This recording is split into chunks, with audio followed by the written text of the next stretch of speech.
Alright, so in this video, we're going to talk about playing multiple strings at a time. Now, when you play 3 or more notes together, that's known as a chord. Okay, when you're playing a single note, like just one string or one fret, right, that's just a note. 3 or more notes together is a chord. Right? So, let's talk about playing chords for a second. First, how you read chord diagrams. Chord diagrams just show you which fingers to use and what shape to make on the fretboard using the appropriate frets and strings to play the chord that is made by playing those multiple strings at the same time. Let's check it out here. So I've got one finger chords here for you to start with, and this really allows you to get into playing some music without having to deal with the struggle of playing chords that use many fingers or even all 4 of these fingers. Now, you're quickly going to want to get away from playing these one finger chords. Just use these to start getting used to the curvature, playing on the edge of your finger, and recognizing what you need to do to get all the notes to sound. And then as soon as you're ready, start moving on to the full chords that use multiple fingers. Those are down at the bottom of this unit. Let's work on these for now though, and just get a hang and just get the hang of playing multiple strings at a time. So you'll see here we have a C major chord, and you see these 3 X's up here. Obviously this is a picture of the neck of your guitar, right? If you're facing straight on, this is your low E string, right? E, A, D, G, B, E. Eddie ate dynamite, goodbye Eddie. Alright, so these X's up here, that tells you don't play those strings. So you see you're going to play these 3 strings. Open G, first finger on B, and open E. Okay, and that's going to make a C major chord. That sounds like this.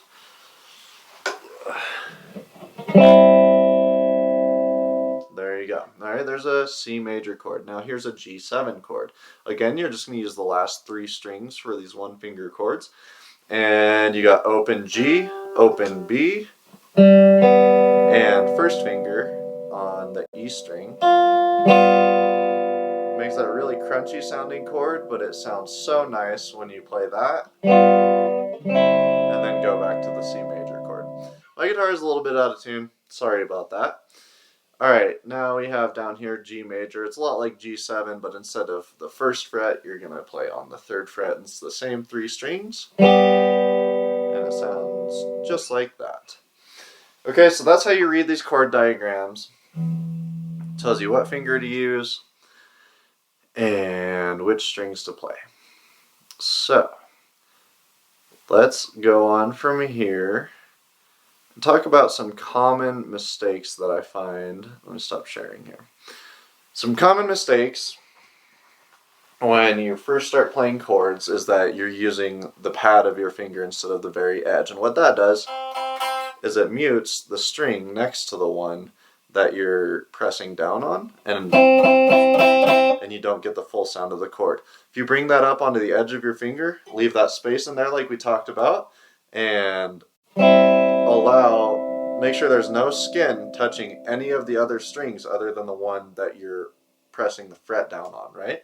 And you'll get a nice clean sound. Now remember, if you have your thumb on the back of the neck like that and you have this space in your hand, it'll allow you to press as hard as you need to get the notes out. That's another common thing with playing chords, is that people won't press the strings down hard enough.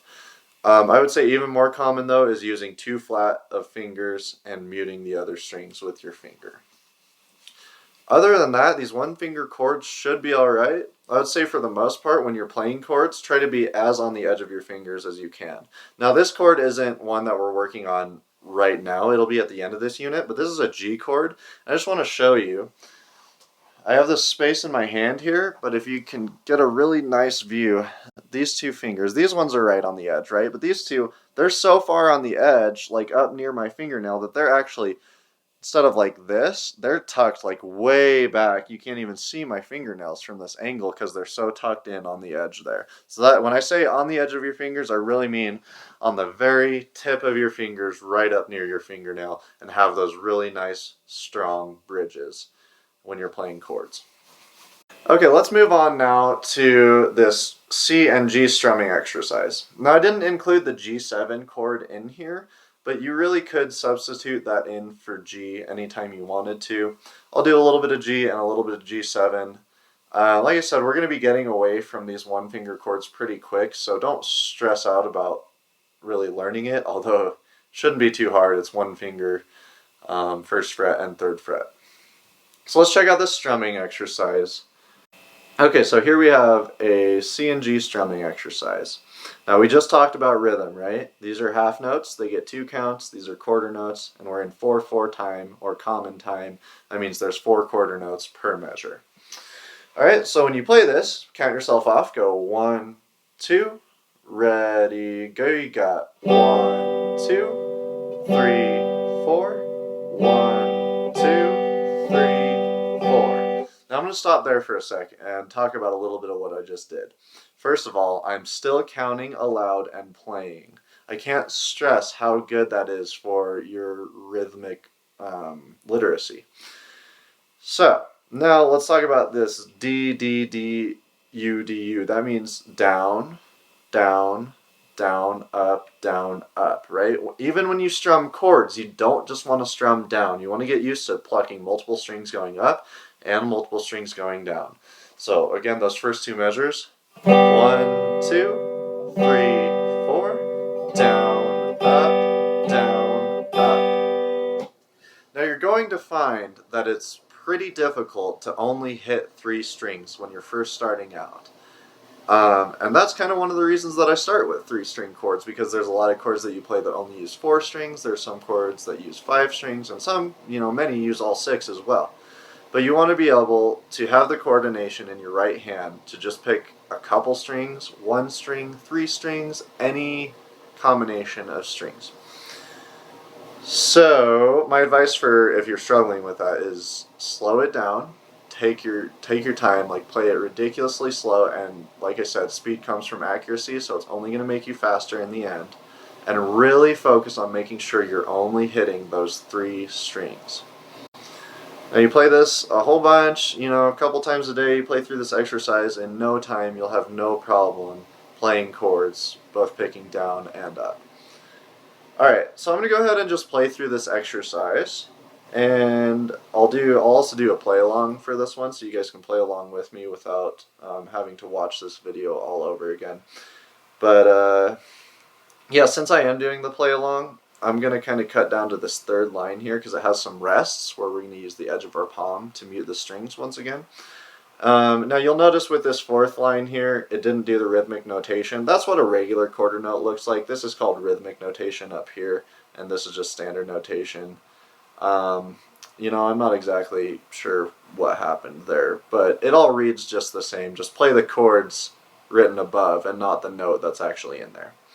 Alright, so let's go down to the 9th measure here, just the last 2 lines, and I'll play through these for you guys. And this is exactly how I would practice it, exactly how I'm going to play it. I'm going to go nice and slow, I'm going to count myself in, I'm going to make sure I'm following the strumming pattern that's written, and I'm going to mute on the rests.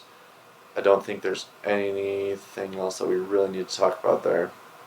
If I think of it, I'll let you know. Alright, here we go. So, 1, 2, ready, go. 1, 2, 3, 4. 1, 2, 3, 4. 1, 2, 3, 4. 1, 2, 3, 4. 1, 2, 3, 4. 1, 2, 3, 4. 1, 2, 3, 4. 1, 2, 3, 4. Alright, so that's about what it should sound like once you get this down. Now, as always, when you're practicing anything, I have that little, tips and tricks above this module, above all these videos, and one of the things it says in there is split it up into smaller sections. I think the hardest part of this exercise is probably the last two measures because you have to switch chords every 2 beats. So if you're struggling with that, don't just play the whole thing over and over again until you get it. Single out the section that you're struggling with and work on that, and then tie it back into the rest. It is so much more efficient than just playing the whole thing over and over. That's what you'll see a lot of people doing. All right, keep on plucking.